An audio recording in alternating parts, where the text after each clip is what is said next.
Good luck prepping for D&D. It can be such a pain.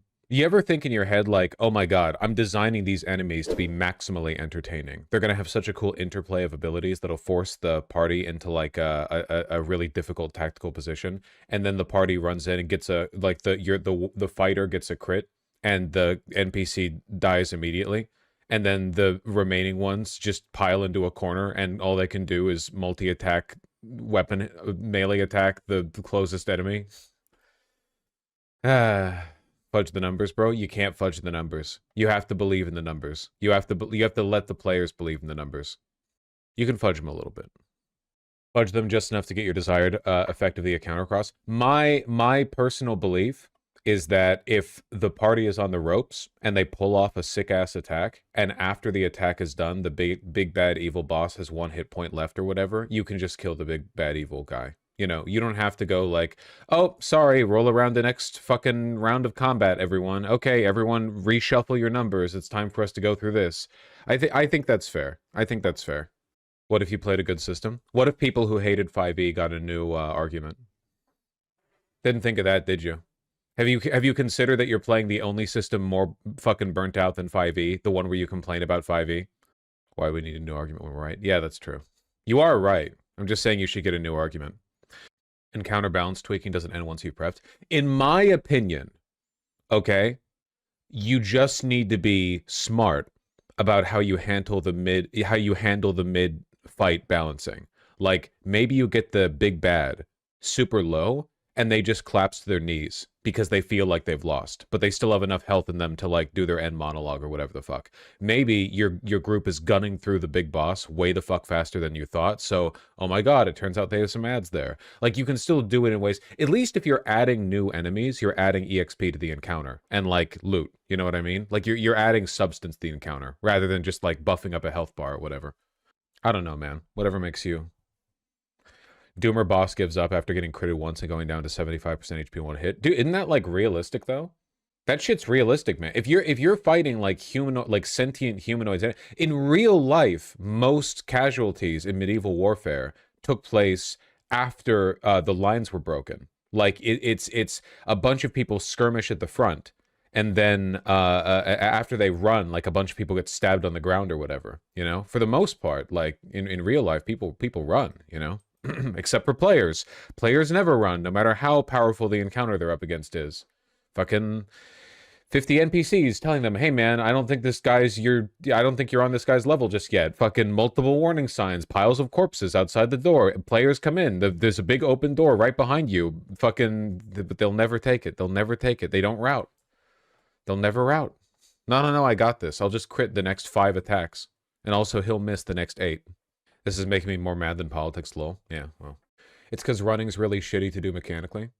Dude, if every player in a party sprints out, that ends the encounter. Like, very few DMs are going to go, oh, you've all run like 60 feet out of the room that we did a map for. Okay, you're now in a hallway outside of that room. I don't have a map for it, but you're being chased. And then, like, follow that through. You know what I mean? It's like Baldur's Gate. If you get far enough from the enemy, you can, You just retreat to camp.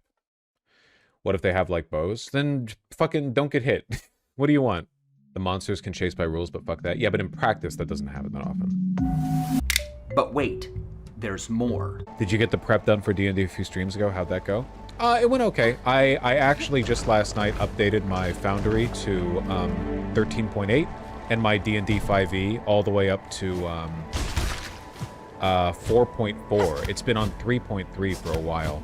So I'm a little nervous that I have broken everything.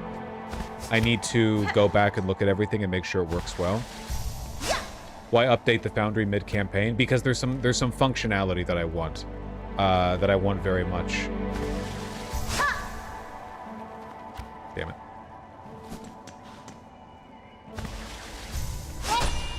I made a backup, of course. Ow!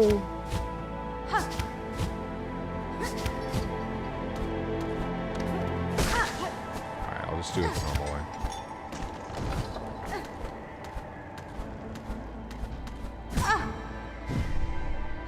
You know, the place my players are at right now, I'm trying to think, how do I, like, describe it quickly? How do I describe it quickly without getting too in the weeds?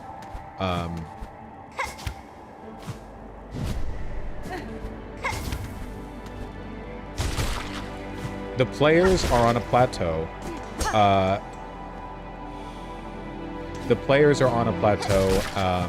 And they are residents of a largely human city.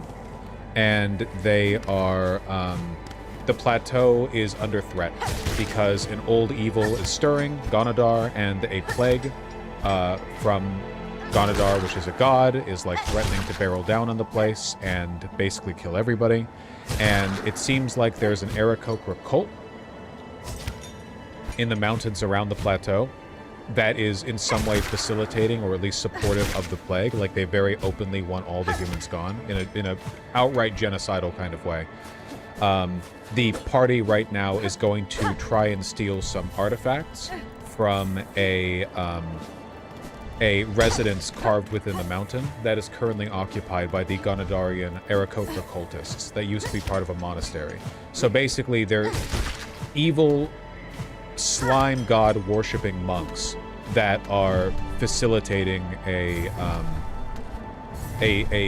plague-based genocide of the humans on the plateau. And they have been told by a somewhat sympathetic but mysterious Aarakocra on the path over that if they go there guns blazing, they're just going to die, because at least one of the people there is like a very powerful monk. So for that reason, they need to be quiet and careful. And as a bit of charity to the party, that Aarakocra said that she would go up there and get in a loud argument with the mistress of the facility so as to distract her and the people around her and keep them from noticing the party sneaking up on the facility. Honestly, the kind of foreshadowing you need to tell your players to please, please, please not make a mess of things. Yeah, I do want my players to be careful because it's like a tonal thing, right? Sometimes you'll say, oh, the guy up ahead is really strong, and the party will be like, fuck yeah, finally a big battle. I can use my level 3 spells or whatever. And sometimes you have to explicitly say, like, the guy up ahead will just mulch you and the campaign will be done. And it'll be over, and we'll have to find something else to do Tuesday nights.